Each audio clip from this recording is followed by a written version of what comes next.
Hi friends, Radhe Radhe. आज हम प्रेम की परिभाषा पर बात करेंगे। प्रेम की परिभाषा क्या है? हम प्रेम शब्द बहुत छोटा है, लेकिन उसके मायने बहुत बड़े हैं। मानो जिसने ये मायने समझ लिए, उस इंसान ने पूरी सृष्टि को जीत लिया। जिस इंसान ने प्रेम की सही परिभाषा समझ ली, समझो उसने पूरी सृष्टि पर विजय प्राप्त कर ली।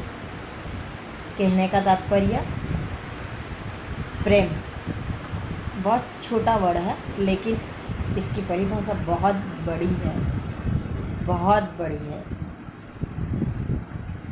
निस्वार्थ, जहाँ स्वार्थ नहीं होता है उसे प्रेम कहा जाता है।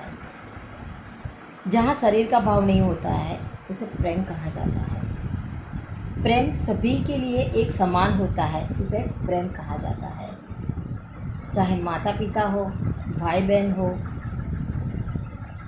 या अपने बच्चे हो, या अपने गुरुदेव हो, या अपने इष्ट देव हो, या कोई गरीब हो या कोई अमीर हो। प्रेम की परिभाषा में कुछ भी ऐसा नहीं है कि जहाँ अमीर गरीब रहता है। सब एक समान होता है। सभी को देखने का नज़रिया एक समान होता है। चाहे वो अबजोपति क्यों ना हो, या फिर सड़क पर बैठा हुआ गरीब क्यों ना हो, देखने की दृष्टि भाव से होती है, प्रेम से होती है। और प्रेम कैसे उत्पन्न होता है? भाव से, श्रद्धा से, निष्ठा से। आपने सुना होगा, भगवान को प्राप्त करने के लिए दो ही रास्ते हैं, भक्ति करने के लिए भी दो ही रास्ते हैं। भगवान को कभी बल से या भगवान को हमेशा ही प्रेम और भाव से जीता जाता है। क्योंकि जैसे इंसानों को प्रेम भाव चाहिए ना दूसरों से, वैसे ही भगवान को भी चाहिए।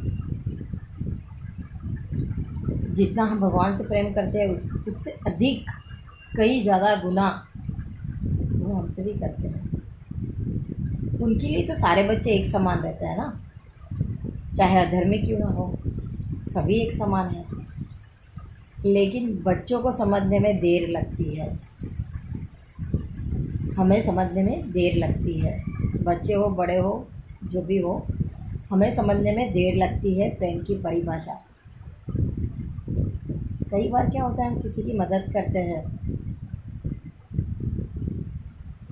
भाव तो होता है, लेकिन उसके पीछे का विकार होता है कि हमने ये दिया, हमने ये दिया। उसे अहंकार कहा जाता है। कभी किसी बार किसी मित्र ने मित्र की सहायता की, ये तो हमने ही की थी। तो ये भाव के पीछे जो रहता है ना, वो अहंकार होता है, तो उसे प्रेम नहीं कहा जाता है। प्रेम की पूर्ण परिभाषा यही है कि हमने किसी की सहायता की तो निस्वार्थ कर दी, तो कर दी। भगवान ने हमें निमित्त बनाया था, उसकी सहायता है तो उसे भाव कहते हैं।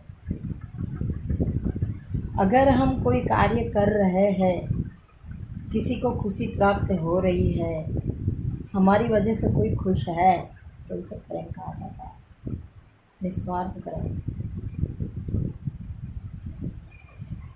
तो एक बात तो और आपको बताना चाहूँगी।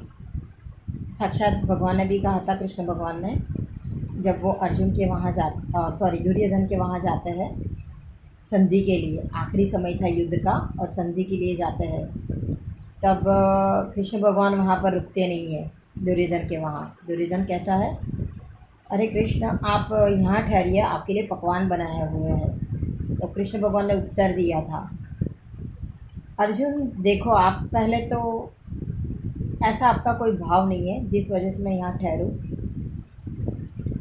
ऐसा आप हमारे प्रति प्रेम भी नहीं रखते हो जिस कारण मैं यहाँ पर भोजन ग्रहण करूँ।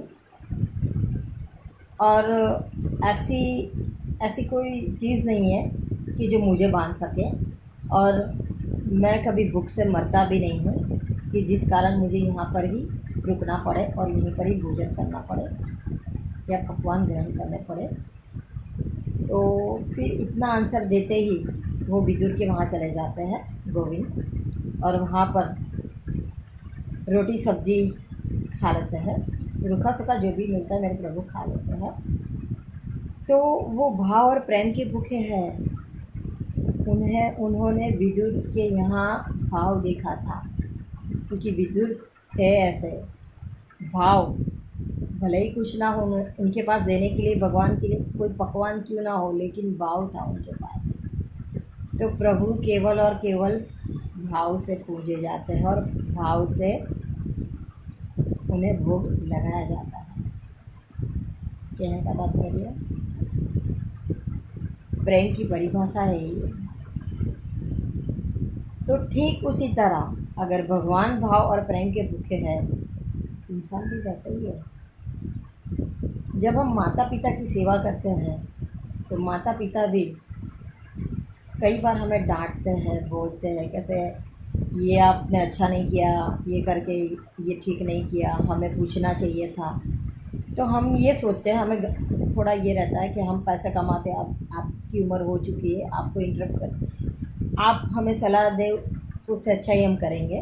तो कहने का मतलब हम कई बार उनकी अवगणना करते हैं, तो जो ठीक नहीं है। नो डाउट आप अपनी जगह सही हो सकते हैं, लेकिन वो बात आप प्रेम से कह सकते हैं बिना झगड़े, क्योंकि प्रेम में इतनी ताकत है, इतना कुछ है प्रेम शब्द में, कि जो आप किसी पर लुटाओ ना निस्वार्थ, तो वो इंसान आपका होकर ही रहेगा, आपका होकर ही रहेगा। यहाँ पर मैं शरीर की बात ही नहीं कर रही हूँ, केवल और केवल प्रेम की बात कर रही हूँ, जो आत्मा से, हृदय से और भाव से किया जाता है, जिसमें शरीर का भाव नहीं होता है। क्लियरली शरीर का भाव नहीं होता है, क्योंकि जब हम कुछ सोचते हैं ना तो बुद्धि से सोचते हैं, और जब वो कार्य हम करते हैं तो मन से करते हैं, मन से करते हैं। शरीर है, लेकिन शरीर को चलाने वाली इंद्रियां है हमारी आंखें जो देखती है, अगर वो सही देखे तो वो हमारी इंद्रियां है। कान अगर सुनता है तो अच्छा सुने तो वो सही बात है। ज़ुबान अगर कुछ बोलती है तो अच्छा बोले तो वो सही है। लेकिन अगर ये तीनों चीज़ें अगर कुछ गलत कार्य करती है, गलत सुनती है, गलत देखती है, तो वो गलत है। तो हमारी इंद्रियां ही हमारे शरीर को चलाती है, हमारी इंद्रियां ही हमारे शरीर को चलाती है। तो प्रेम की परिभाषा बहुत बड़ी है। प्रेम से भगवान को भी पाया जाता है, भगवान तक पहुंचा भी जाता है, केवल और केवल प्रेम से ही भगवान तक पहुंचा जाता है। जहाँ स्वार्थ नहीं होता है कि भगवान ये दे दीजिए, वो दे दीजिए, मिले तो भी ठीक, ना मिले तो भी ठीक, जैसी इच्छा मेरे प्रभु की कि मैं वैसा रहूं, उसी में मेरी रज़ा है। ये है प्रेम की परिभाषा। और जो लोगों के लिए सोचता है, लोगों के लिए जीता है, लोगों के पीड़ा में अगर उसे पीड़ा होती है तो निसंदेह उसकी आत्मा शुद्ध और पवित्र है, उसमें भगवान का वास है। भगवान का वास तो हर किसी में है, लेकिन जब पीड़ा नहीं होती है तब तक वो अंदर नहीं झाँक सकता है। कई बार क्या होता है, हम कुछ अधर्म करते हैं, दाएं बाएं देख लेते हैं, लेकिन ऊपर देखना भूल जाता है कि ऊपर वाला देख रहा है। तो सही कर्म करते हैं, सत्कर्म करते हैं, धर्म पर चलते हैं, तो साक्षात भगवान आते हैं। उसी के लिए भगवान आते हैं,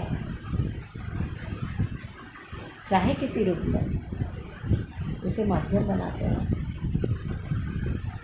और उसकी पीड़ा हरते हैं, उसके द्वारा कई लोगों को प्रेम और सहायता प्राप्त होती है, क्योंकि भगवान भी जानते हैं। ठीक है, तो ये है प्रेम की परिभाषा। जय श्री राधे। हरे कृष्णा कृष्ण कृष्ण हरे हरे, हरे राम राम राम हरे हरे। जय श्री राधे।